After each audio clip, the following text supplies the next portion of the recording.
Olá pessoal, tudo bem? No vídeo de hoje eu vou falar um pouquinho sobre o Cícero.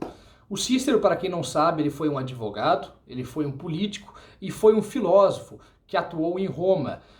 E ele tinha também muito, como é que eu posso dizer para vocês, muita influência da Grécia Antiga. Apesar de ter atuado em Roma, de ter atuado na política romana, o Cícero foi esse homem, esse filósofo. Ele é considerado um dos caras mais importantes para o Ocidente. Muitas das línguas tentam se estruturar como tal, conforme os escritos de Cícero, tá? Inclusive o latim mama muito dele. Então ele foi um cara inteligentíssimo e fundamental para a cultura ocidental. E aqui eu vou falar um pouquinho sobre o livro, olha só, Saber e Envelhecer, tá? Esse é o livro dele. Eles colocaram junto nesse livro aqui um extra, para o livro não ficar muito pequenininho, que se chama Seguido de Amizade. Então é Saber e Envelhecer seguido de amizade. Então eles falam sobre duas coisas, sobre aceitar a velhice como tal e não ficar se lamentando da velhice, e também do quão honrosa e do quão importante, virtuosa é uma amizade na vida do ser humano. Como é que se estrutura esse livro? Esse livro se estrutura de forma muito parecida como funciona o Banquete de Platão. O Banquete de Platão, o Platão por si só, ele não, como é que eu vou te dizer, coloca as suas ideias nas linhas. Ele não fala, eu, Platão, penso isso. Como, por exemplo, Nietzsche faz, como por exemplo Schopenhauer, que escreve na primeira pessoa, de certa forma escreve de uma forma de narrador, mas a gente percebe que a opinião é própria deles. Não, então o Platão em um banquete, ele fazia uma espécie de banquete onde várias pessoas conversavam sobre determinados assuntos. Então ele usava os personagens, tá, à mesa para ilustrar opiniões próprias dele, Platão. Então o Cícero faz coisa parecida aqui. Ele coloca três sujeitos que conversam e têm opiniões antagônicas sobre determinados assuntos. Dois desses sujeitos indagam um terceiro. O terceiro desses sujeitos, ele é completamente favorável à velhice, ele diz que é uma idade maravilhosa e defende a velhice, não acha que a velhice é enfadonha, não acha que a velhice deve ser triste e não acha que a velhice deve ser lamentada. Já esses dois, que o indagaram esse terceiro, acham então que a velhice é uma fase ruim. Então eles ficam nesse livro debatendo sobre isso. Uns perguntam, o outro responde. Então é o seguinte, o Catão tenta convencer Cipião e o Lélio, desculpa. Então o Catão tenta convencer Cipião e Lélio de que a velhice é uma boa fase, ok? Então, agora, pode demorar um pouquinho, mas eu vou folhear páginas do livro, porque olha como é que eu faço no livro aqui, ó. Sem para mim livro objeto de estudo, cara. É uma coisa que eu risco todo mesmo, faço orelha de burro, porque para mim o livro não é uma vaidade, não é um objeto para ficar numa estante pegando poeira, tá? Para ser bonito, para tu ser olhado pelos outros e ver, que tu tem uma biblioteca bastante grande. Não, para mim o livro é um objeto de estudo e por isso eu o risco. Então, para explicar um pouquinho mais desse livro para vocês, talvez fique pausado um pouquinho por alguns momentos, eu vou folhear algumas páginas que eu escrevi, tá bom? Ele diz o seguinte, que o tesão nos jovens é ruim. Aqui eu vou ler algumas coisas que eu sublinhei e depois vou resumi-las. Não há pior calamidade para o homem que o prazer do sexo. Não há flagelo mais funesto que essa dádiva da natureza. Ela é a causa da maior parte das traições em relação à pátria, da queda dos estados. É por causa dela que se cometem violações, adultérios e outras torpezas. Se a inteligência constitui a mais bela dádiva feita ao homem pela natureza ou pelos deuses, o instinto sexual é seu pior inimigo.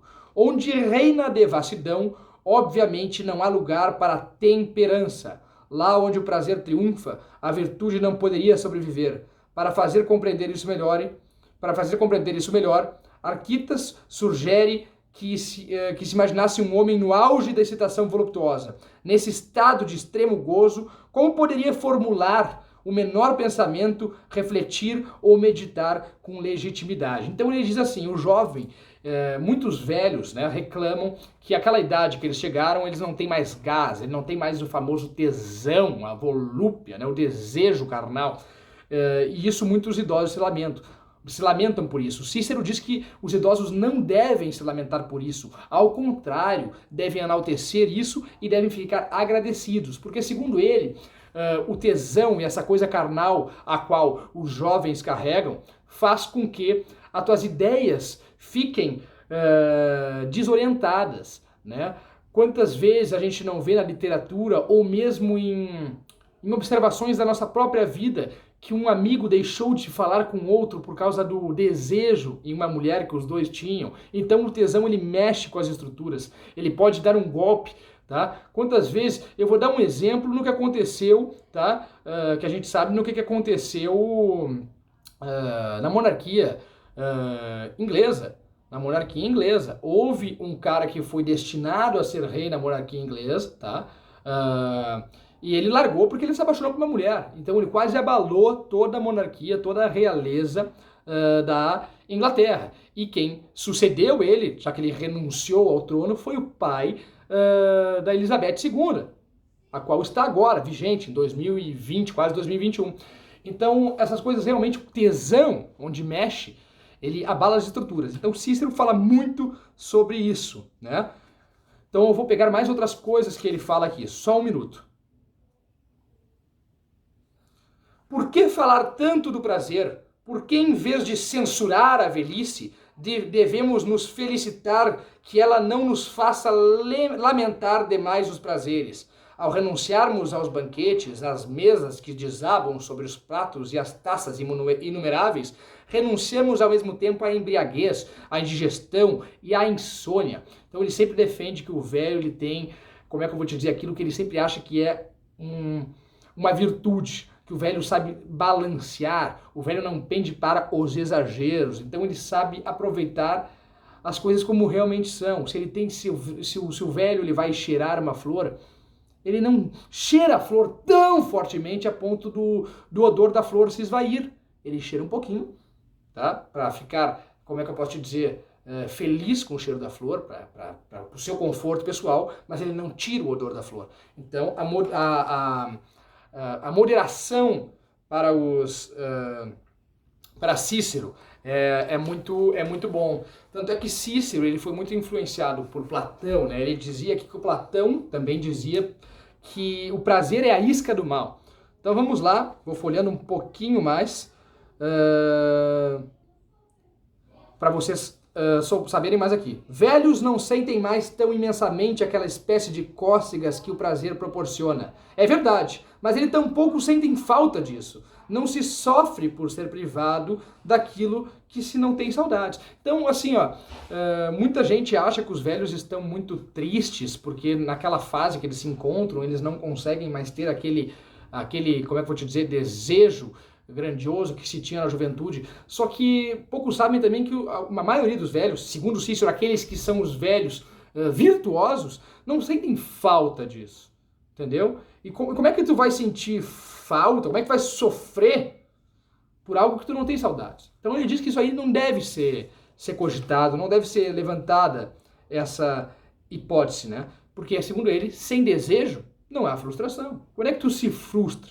Quando tu pensa assim, meu time vai ser campeão, e aí ele não é, aí tem frustração. Agora, se tu não põe essa expectativa na coisa, tu não vai se frustrar. Ele fala muito disso. Agora, para sair dessa temática sobre os idosos, vamos entrar em outras. Então, eu vou pedir a vocês um tempinho aqui para eu folhear mais, porque eu não gosto daquele vídeo cortado, picotado, né? Eu faço assim também, já ligo e já vou falando, porque além de ser um conteúdo para vocês, é para mim, porque eu sou um cara muito esquecido. Então eu preciso falar sobre o livro logo depois que eu leio, porque senão, cara, sai da minha memória muito fácil. Então vamos lá.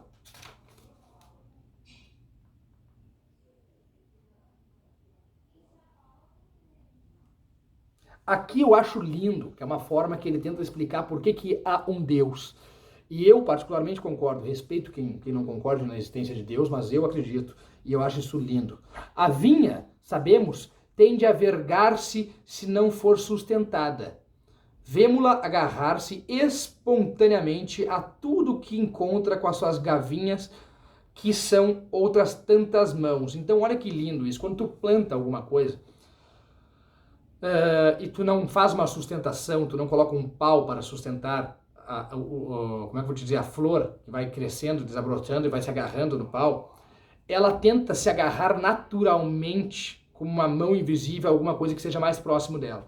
E isso eu já percebi na minha vida, cara. Uma vez eu tinha um chuchu em cima de uma bancada do meu apartamento, e esse chuchu, eu acabei não fazendo chuchu, não botando ele em frigideira alguma, e ele ficou um tempo ali. E, cara, começou naturalmente a crescer um ramo do chuchu, dentro do próprio chuchu, tá?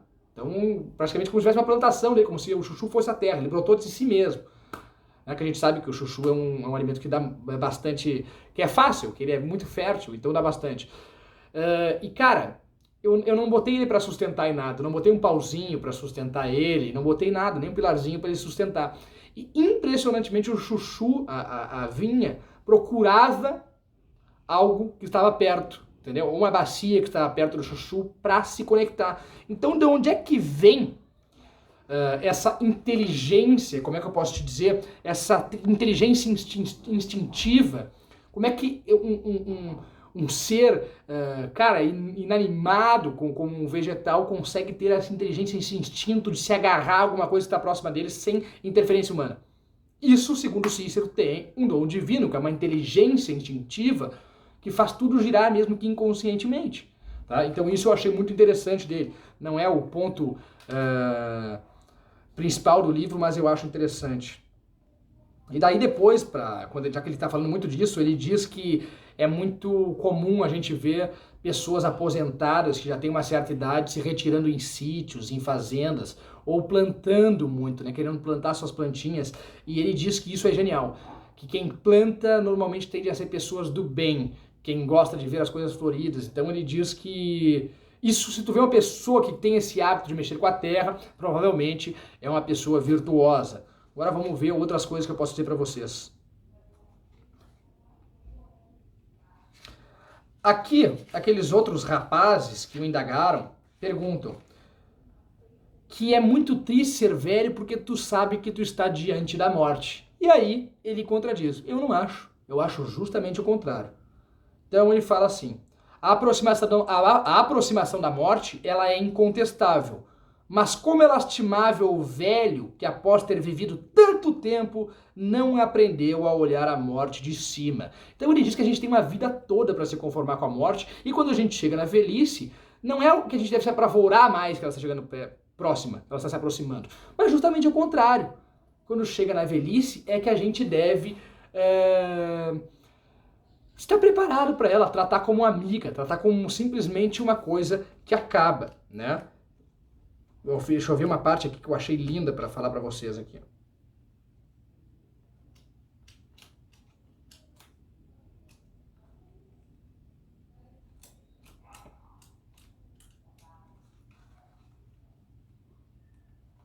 Olha aqui.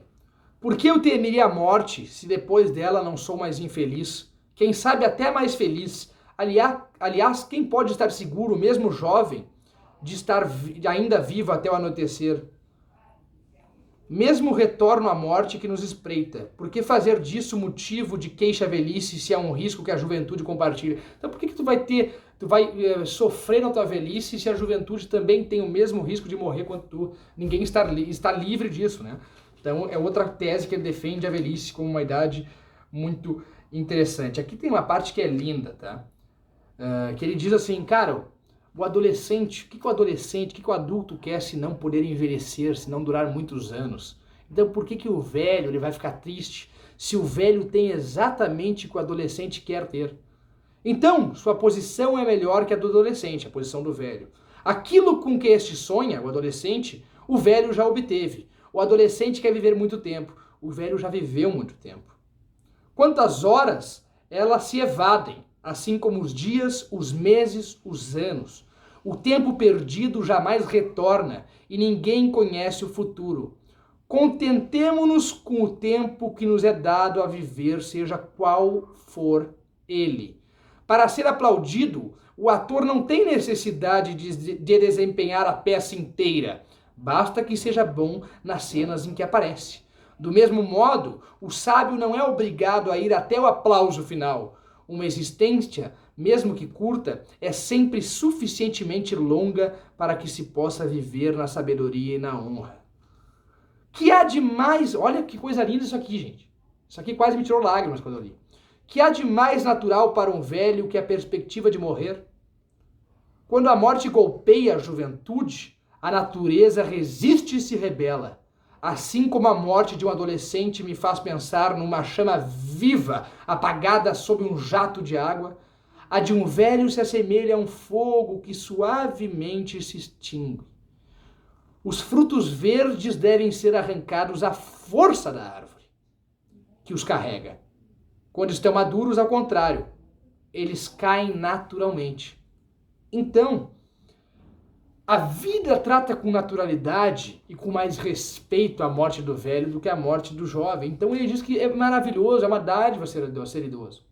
E não o contrário. Então esse livro aqui, cara, se tu tem alguém, se tu conhece alguém que é idoso e que sofre muito, que reclama muito de dores, etc., ou que tem muito medo da morte, que é hipocondríaco. Eu mesmo sou hipocondríaco, então esse livro veio para mim como uma luva, para não ficar pensando tanto na morte, ainda mais sobretudo eu tão jovem. Então se tu conhece alguma pessoa que sofre com isso, com essa angústia da morte, mostra esse livro para eles. Se tu conhece alguém velho que pode estar sofrendo com isso, mostra esse livro. Isso vai dar uma perspectiva positiva para essa pessoa, ok? Então ele diz que vive-se bem, desprezando a morte. Despreze a morte que tu vai viver bem. Agora eu vou ver mais outras coisas para vocês aqui. Então é isso que ele fala sobre envelhecer. E para não ficar muito longo o vídeo, a outra parte do livro, ele fala sobre a amizade, que eu vou resumir para vocês. A amizade, para ele, ela não pode só ser aquela amizade que concorda com tudo, ser aquela amizade, isso aí, vai lá, super força. A amizade, às vezes, tem que dar um choque de realidade para o amigo, entendeu? Tem que falar assim, isso está errado. E também, tu não pode ser imoral, somente para se mostrar fiel ao amigo. Se um amigo te pedir uma coisa imoral, tu não faz. Entendeu? Então ele discorre muito sobre a amizade, mas como esse vídeo eu quis falar mais sobre a velhice, o que Cícero pensa da velhice, está encerrado aqui. Eu indico bastante esse livro de filosofia aqui, tá? Um abraço, estou retornando aos vídeos, tá? Falarei menos de política, quero me focar mais em história, quero me focar mais em filosofia, em biografias. Eu quero, como dizia Nietzsche, tentar ver a vida além do bem e do mal, tentar ver a vida sem como é que eu vou dizer, um fanatismo para nenhum dos lados, tentar ver as coisas crua, como um espelho te reflete como tu é. Às vezes, quando tu te olha no espelho, tu fala, não, peraí, esse espelho tá de sacanagem comigo, eu sou mais bonito, eu sou mais esbelto, mas não, o espelho reflete a vida como tu é, cara, é a realidade. Às vezes tu acha que tu é outra coisa, tu se decepciona com a imagem que tu vê de frente ao espelho. E eu quero começar nesse canal, mostrar pra vocês exatamente o que o espelho mostra, a realidade nua e crua, sem fanatismo, sem viés político. Já tive muito isso aí, mas a partir de agora eu quero tentar ver a vida mais com este lado, um lado mais filosófico. Espero que vocês tenham gostado. Se gostou, peço que se inscreva no canal, peço que curta esse vídeo e que comente aqui embaixo o que achou. Se não gostou, pode dar dislike também. Eu estou fazendo isso aqui também para eu me lembrar dos livros que eu li. Um abraço, tudo de bom, galera. Fiquem com Deus.